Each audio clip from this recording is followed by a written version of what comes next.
Assalamualaikum warahmatullahi wabarakatuh.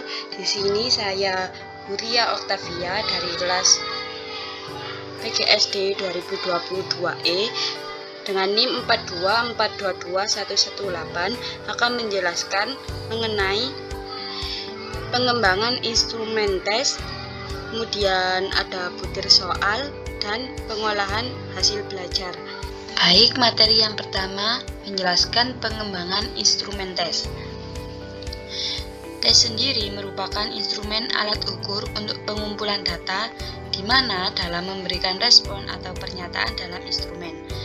Peserta didik didorong untuk menunjukkan penampilan maksimalnya.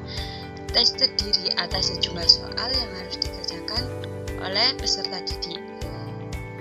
Setiap soal dalam tes menghadapkan siswa pada suatu tugas dan menyediakan kondisi bagi siswa untuk menanggapi tugas atau soal tersebut. Nah, di sini ada karakteristik instrumen yang baik. Instrumen yang baik itu yang pertama ada validitas. Maksudnya, validitas itu sahih atau benar.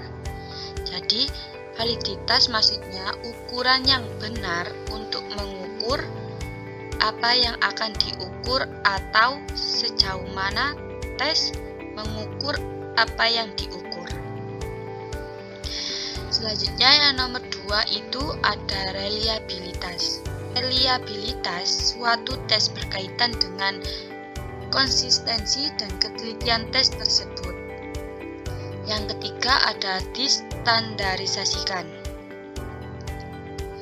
Nah, distandarisasikan ini bertujuan supaya setiap tes yang dites dengan tes tersebut mendapat perlakuan yang benar-benar sama. Untuk yang keempat itu ada tes harus objektif. Maksudnya dapat memberikan hasil yang sama jika nilai oleh tes yang berbeda.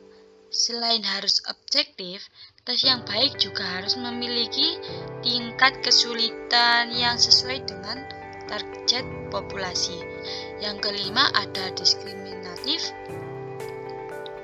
yaitu mampu menunjukkan perbedaan-perbedaan yang kecil mengenai sifat tertentu pada individu-individu yang berbeda. Keenam, itu ada norma, maksudnya untuk menggambarkan performa suatu kelompok pada tes tertentu. Nah, norma ini digunakan untuk membandingkan suatu skor pada suatu populasi. Jadi, untuk memperoleh tes yang baik, tes tersebut harus diuji cobakan terlebih dahulu dan hasilnya dianalisis sehingga memenuhi syarat-syarat yang di atas tersebut. Di sini ada jenis-jenis tes. Tes yang pertama adalah tes seleksi. Tes seleksi merupakan penerimaan siswa baru, di mana hasil tes tersebut digunakan untuk memilih peserta didik yang tergolong paling baik dari sekian banyak calon peserta didik yang mengikuti tes tersebut. Yang kedua ada tes awal. Tes ini dilaksanakan dengan tujuan untuk mengetahui sejauh mana materi atau bahan pelajaran yang akan diajarkan telah dapat dikuasai oleh peserta didik. Kemudian ada tes akhir. Tes akhir ini digunakan untuk mengetahui apakah semua materi pelajaran sesuai dengan kuasa peserta didik. Yang keempat ada tes diagnostik. Untuk tes ini untuk menentukan secara tepat jenis kesukaran yang dihadapi oleh peserta didik. Yang kemudian nomor 5 ada tes formatif. Tes formatif sendiri adalah tes hasil belajar yang bertujuan untuk mengetahui sejauh mana sih peserta didik telah memahami dan menguasai materi yang sudah dalam proses pembelajaran. Selanjutnya ada tes sumatif. Tes ini dilaksanakan secara sekumpulan setahun program pembelajaran selesai diberikan. Selanjutnya ada jenis tes individu dan kelompok. Maksudnya tes individual, yakni tes di mana saat pelaksanaan kegiatan tes guru hanya menghadapi seorang peserta didik, sedangkan tes kelompok menghadapi sejumlah peserta didik. Jadi kalau individu itu hanya satu orang peserta didik, kalau kelompok itu banyak. Lalu yang ke-8, jenis tes menurut jawaban. Selanjutnya ada pengembangan instrumen tes. Sebelumnya penilaian dilakukan secara menyeluruh, yaitu mencakup semua aspek kompetensi yang meliputi kemampuan kognitif, psikomotorik, dan afektif. Instrumen tes berupa perangkat tes yang berisi soal-soal. Instrumen observasi berupa lembar pengamatan. Untuk instrumen portofolio berupa lembar penilaian portofolio. Kemudian ada instrumen inventory, dapat berupa skala Gladstone. Ada lagi skala Likert atau skala semantik. Instrumen penilaian diri dapat berupa kuesioner atau lembar penilaian sendiri, dan instrumen penilaian antar teman berupa lembar penilaian antar teman.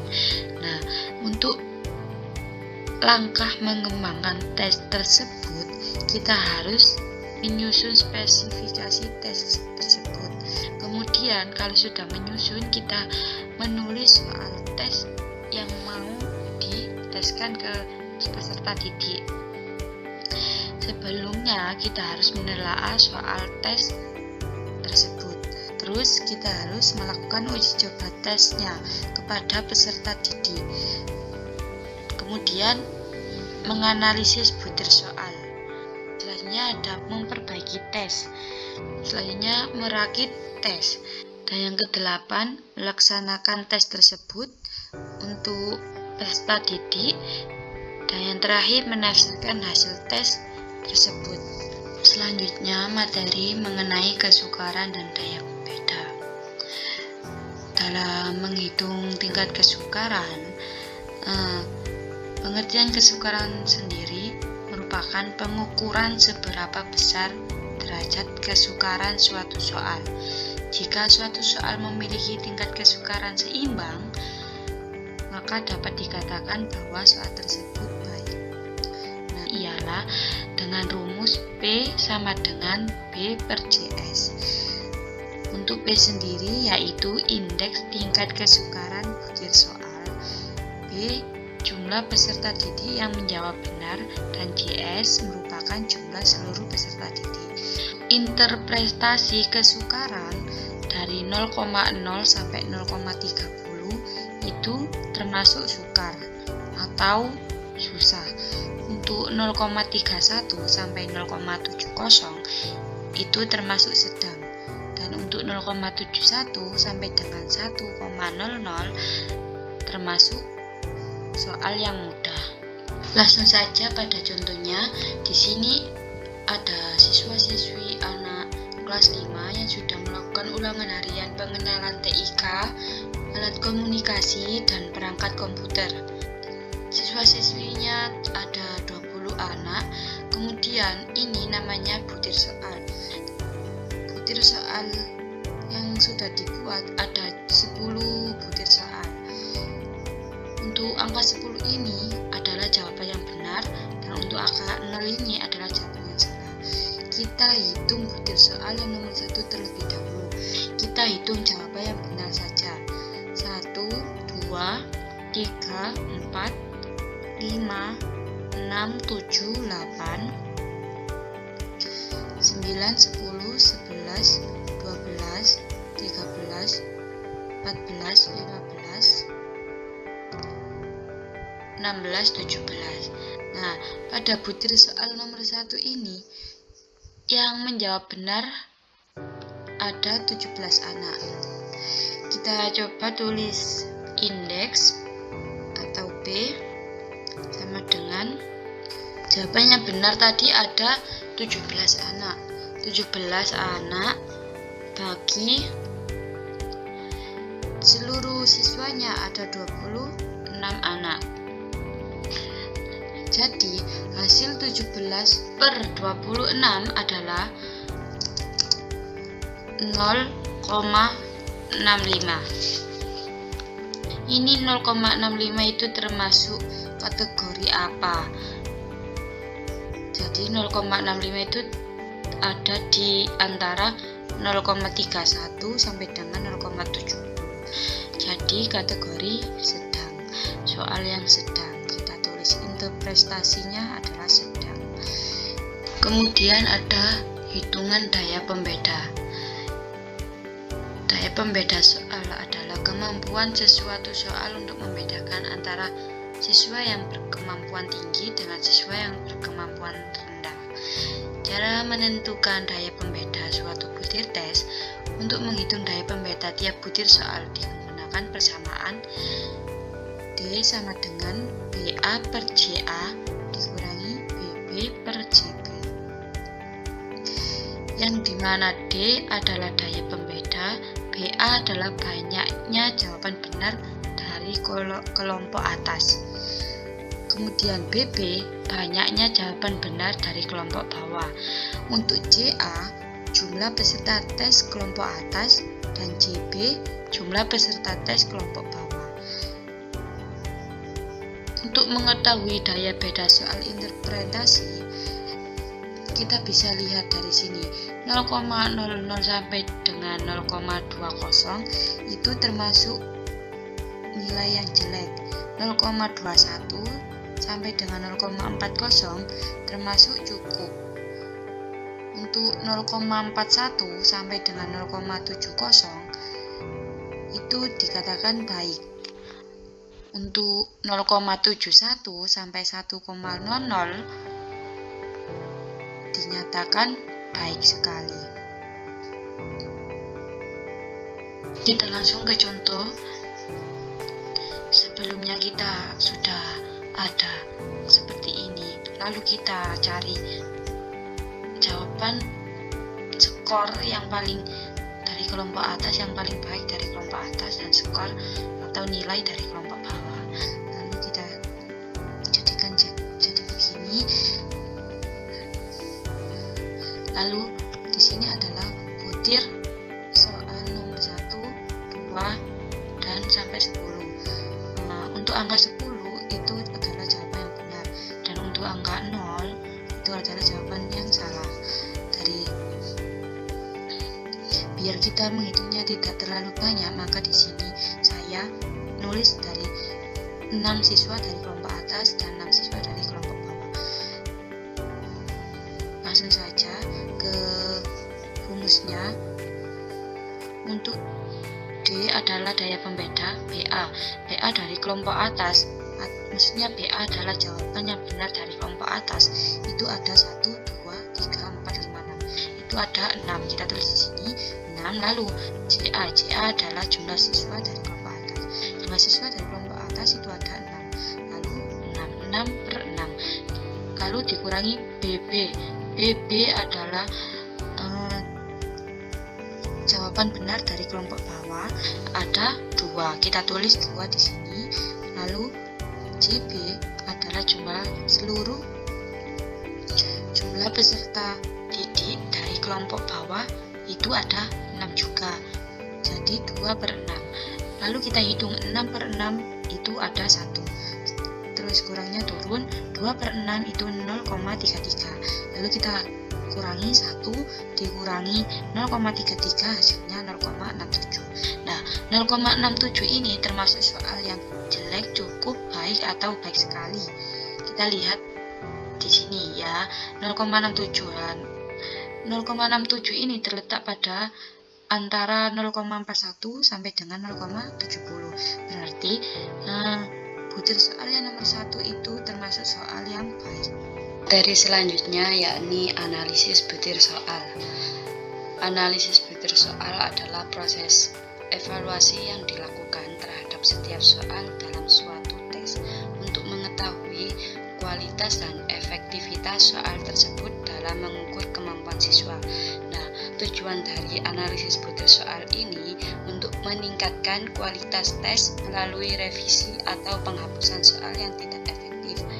serta untuk mengetahui informasi diagnostik tentang siswa, seperti apakah mereka telah memahami materi yang diajarkan atau belum.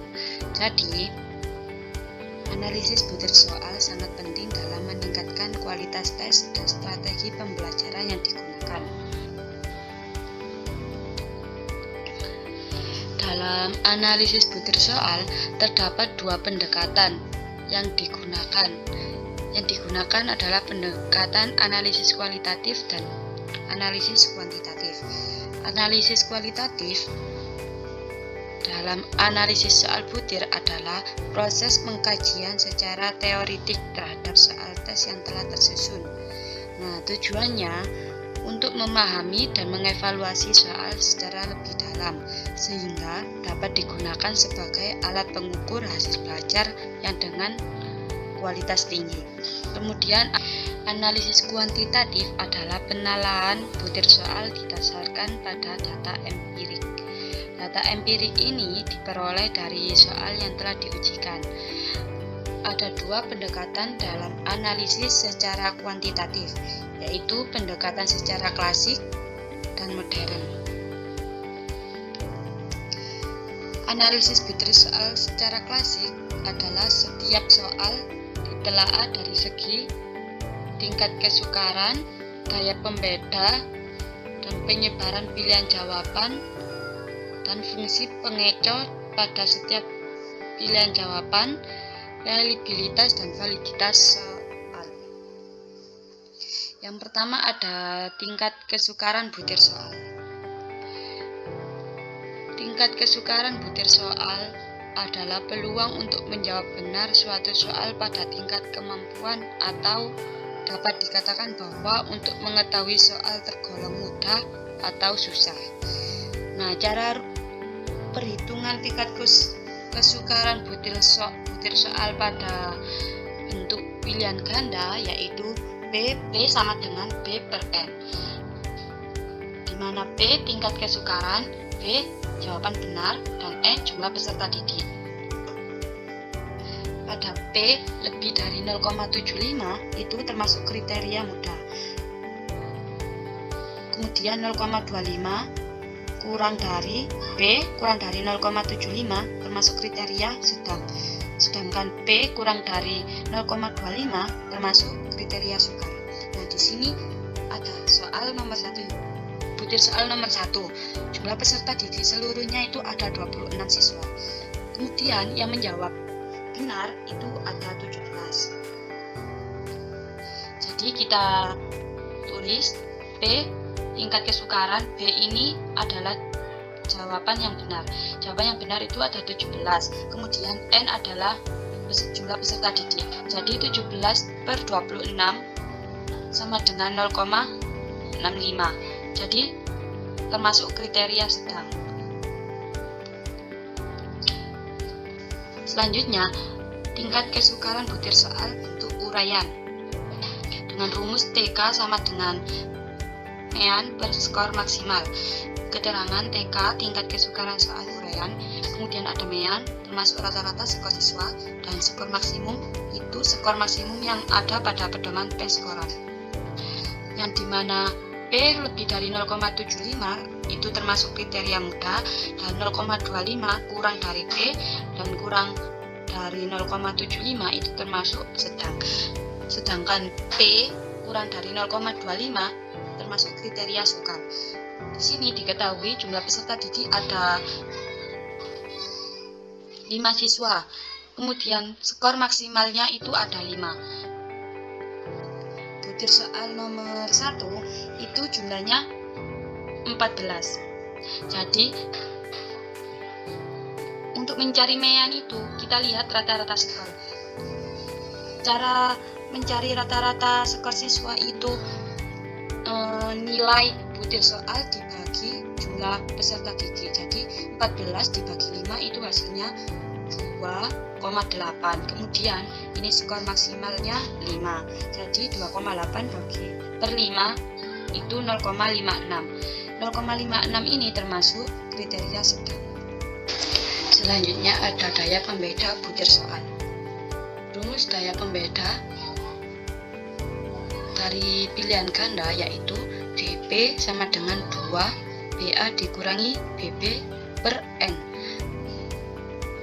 di mana DP adalah daya pembeda, sedangkan BA jumlah jawaban yang benar dari kelas atas, BB jawaban yang benar dari kelas bawah, dan N adalah jumlah siswa. Di sini ada koefisien 0,40 sampai dengan 1,00 termasuk kategori baik. Kemudian ada koefisien 0,30 sampai dengan 0,39 termasuk kategori sedang. Kemudian 0,20 sampai 0,29 itu termasuk kategori perlu direvisi.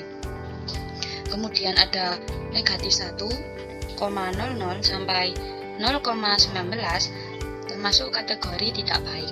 Di sini diketahui jumlah peserta didik ada 18 siswa.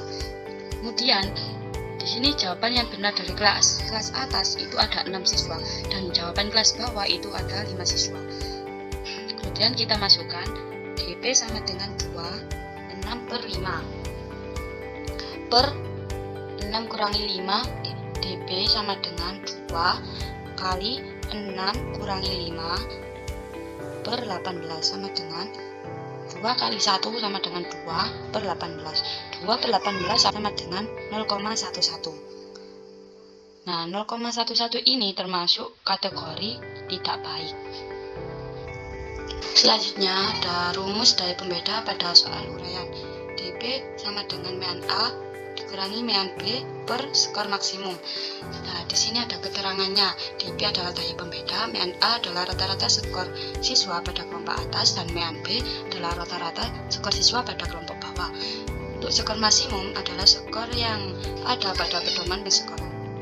Di sini diketahui jumlah peserta didik ada 10 siswa. Untuk skor maksimumnya itu 10. Kemudian kita masukkan pada rumusannya. Untuk ini mean A adalah 6 siswa, kemudian mean B itu 4 siswa. Di sini adalah skor maksimum. Skor maksimumnya itu 10. Sama dengan 6 kurangi 4 adalah 2. 2 per 10. 2 per 10 sama dengan 0,2. Jadi 0,2 termasuk kategori perlu direvisi. Selanjutnya ada analisis pengecoh. Analisis pengecoh atau analisis pola jawaban dilakukan dengan menghitung peserta yang memiliki tiap alternatif jawaban pada masing-masing butir. Kriteria pengecoh yang baik adalah apabila pengecoh tersebut dipilih oleh paling sedikit 5% dari peserta tes. Dan ini adalah rumusan untuk cari pengecohnya. IP per sama dengan P per N dikurangi B dibagi N kurangi 1 kali 100%, di mana IP adalah indeks pengecoh, P jumlah peserta didik yang memiliki pengecoh, dan N jumlah peserta didik yang ikut tes, B jumlah peserta didik yang menjawab benar pada setiap soal, N jumlah alternatif jawaban, dan 1 adalah bilangan tetap. Kemudian ada analisis validitas. Validitas merupakan kecermatan tes dalam menjalankan fungsi pengukurannya. Suatu tes dikatakan valid apabila tes tersebut mengukur apa yang hendak diukur. Kemudian selanjutnya ada analisis reliabilitas. Reliabilitas adalah suatu tes yang merupakan konsistensi dari suatu tes dalam mengukur apa yang seharusnya diukur, sehingga pengukuran itu memberikan informasi yang dapat dipercaya. Selanjutnya kita masuk pada materi pengolahan hasil belajar. Pengolahan hasil belajar siswa sendiri yaitu proses menganalisis, menafsirkan, dan menelusuri data atau informasi tentang hasil belajar siswa dalam bentuk angka, predikat, atau deskripsi. Tujuannya untuk memahami seberapa baik siswa mencapai tujuan pembelajaran yang telah ditetapkan dan untuk menentukan langkah-langkah apa yang harus diambil untuk meningkatkan pembelajaran siswa di masa depan. Pada pengolahan hasil belajar ini memiliki 3 ranah. Yang pertama ada ranah kognitif, yang kedua ada ranah afektif, dan yang terakhir ada ranah psikomotorik. Nah, kita lanjut ke yang pertama, ada ranah kognitif. Bisa juga disebut dengan ranah pengetahuan. ranah ini disampaikan pendidik dalam bentuk angka, predikat, dan deskripsi. Nilai pencapaian pengetahuan diolah secara kuantitatif dengan menggunakan angka dengan skala 0 sampai 100. Nah, nilai pengetahuan diperoleh dari nilai ulangan harian atau bisa juga disebut NUH, nilai ulangan tengah semester atau NUTS, dan nilai ulangan akhir semester atau NUAS yang dilakukan dengan beberapa teknik penilaian. Nah, di sini ada rumus dalam menghitung contoh ranah kognitif. X bar sama dengan jumlah semua data per banyaknya data. Nah, di sini banyaknya data ada 6. Lalu jumlah semua data pada siswa yang bernama Aan, mari kita hitung 70, 71, 73, 72, 71, 75. Nah, ini namanya jumlah semua data. Cara menghitung jumlah semua data itu dijumlahkan. Jadi 70 ditambah 71 tambah 73 tambah 72 tambah 71 tambah 75 itu hasilnya 432. Jadi yang ini 432, lalu banyaknya data itu UH-nya ada 6, berarti banyaknya data itu ada 6. Jadi 432 ditambah 6. Jadi rata-ratanya itu ada 72. Ini termasuk nilai ulangan harian siswa yang bernama Aan. Lalu yang kedua, kita menjadikan satu nilai ulangan harian, nilai ulangan tengah semester, dan nilai ulangan akhir semester. Nah, pada siswa yang bernama Aan, nilai ulangan hariannya senilai 72, lalu NUTS-nya 72, dan NUAS-nya 73. Nah, ini 72 tambah 72 tambah 73 itu hasilnya 217. Hasilnya sama kayak di rumus pada ranah kognitif. Jadi ini tadi 217 dibagi banyaknya data ada 3, berarti 217 dibagi 3 hasilnya 72,25. Lalu kita bisa bulatkan menjadi 72. Nah, pada penetapan predikat di sini terdapat sangat baik yaitu A, baik yaitu B, cukup itu C, dan kurang itu D. Nah, siswa yang bernama Aan ini mendapatkan nilai 72. Pada nilai 72, skala 72 itu berada di tengah-tengah antara 65 dan 77. Berarti nilai Aan mendapatkan predikat cukup atau C. Selanjutnya ada ranah afektif. Ranah afektif merupakan penilaian sikap. Instrumen yang digunakan adalah skala penilaian dan pedoman pengamatan. Pada umumnya, skala tersebut menggunakan skala Likert dengan rentang 3, 4, dan sampai 5 yang kemudian ditafsirkan menggunakan kategori variabel sangat aktif, aktif, kurang aktif, dan tidak aktif, atau juga dengan sangat baik, baik, kurang baik, dan tidak baik. Nah, selanjutnya cara menilai pada ranah afektif hampir sama dengan ranah psikomotorik. Namun pada ranah afektif ini tertuju pada sikap. Nah, pada aspek yang dinilai itu ada keaktifan. Maksudnya keaktifan dalam menyelesaikan tugas dari awal hingga akhir. Kemudian ada komunikasi. Maksudnya komunikasi ini tuh sering bertanya, berargumen, atau menjawab pertanyaan. Lalu ada kerjasama. Maksudnya itu kerjasama antar kelompok. Pada skor 4 ini merupakan nilai yang sangat aktif. Pada skor 3 merupakan aktif. Pada skor 2 kurang aktif, dan skor 1 tidak aktif. Nah, pada siswa yang bernama Siva mendapatkan skor 4 pada aspek keaktifan. Berarti siswa sangat aktif dalam menyelesaikan tugas dari awal hingga akhir. Kemudian Siva mendapatkan skor 3 pada aspek komunikasi. Berarti Siva aktif dalam bertanya, menjawab, ataupun berargumen. Kemudian Siva mendapatkan nilai skor Siva mendapatkan skor 3 pada aspek kerjasama yang merupakan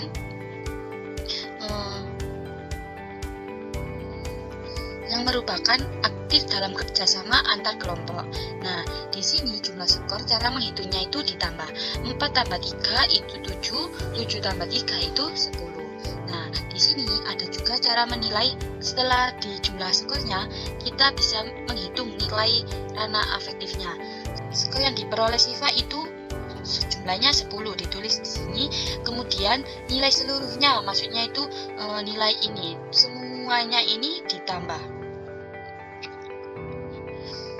Dihitung semua 1, 2, 3, 4, 5, 6, 7, 8, 9, 10, 11, 12. Jadi ini 10 per 12 dikali 100. Jadi sama dengan 83. Jadi nilai Siva pada ranah afektif itu 83. Pada ranah psikomotorik. Ranah psikomotorik digunakan untuk menilai hasil belajar keterampilan. Bisa juga disebut dengan rubrik. Pemberian skor dengan rubrik adalah menulis skor pada setiap indikator kemampuan sesuai dengan yang dapat ditampilkan oleh peserta didik. Kemudian, skor di setiap aspek dijumlahkan untuk mendapatkan skor total masing-masing peserta didik. Nah, ini cara menilai pada ranah psikomotorik. Di sini ada kolom nomor, nama siswa, aspek yang dinilai, dan jumlah skor. Nah, aspek yang dinilai ini ada menyiapkan alat dan bahan, cara mengkolaborasi, dan cara merangkai alat. Siswa yang bernama Siva pada aspek menyiapkan alat dan bahan mendapatkan skor 4 yang merupakan sangat baik, dan skor 3 baik, dan skor 2 kurang baik, skor 1 tidak baik. Nah, Siva ini mendapat nilai pada aspek menyiapkan alat dan bahan, skornya mendapatkan 4. Lalu skor pada aspek cara mengkolaborasi, Siva mendapatkan skor 3, yaitu baik. Dan aspek cara merangkai alat, Siva juga mendapatkan skor 3, yaitu baik. Nah, cara menjumlahkan skor, kita bisa menjumlahkan ini, skor 4 tambah 3, 7. 7 tambah 3, 10, yaitu jumlah skor pada siswa yang bernama Siva itu 10. Cukup sekian yang sudah saya paparkan. Wassalamualaikum warahmatullahi wabarakatuh.